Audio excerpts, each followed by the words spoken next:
நான் அவன் கூட போனவளாவே இருந்துட்டு போறேன். எவன் கூடயோ போனவ கூட நீயே குரு வாழணும்.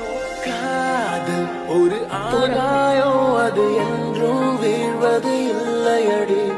கண்ணீர் ஒரு வெண்மேகம், வீழாமல் இருப்பதும் இல்லையடி. கடலுக்குள்ளே மீன் அழுதால் மீன் கண்ணீர் வெளியே தெரியாது. கடலுக்குள்ளே மீன் அழுதால் என்னடி மாறிட்டான் சொல்லு. இது என் குரு இல்ல. உன்னை மெல்ல நீ உணர்ந்தால் உன் காதல் என்றும் தெரியாது. காதல் ஒரு ஆகாயம், அது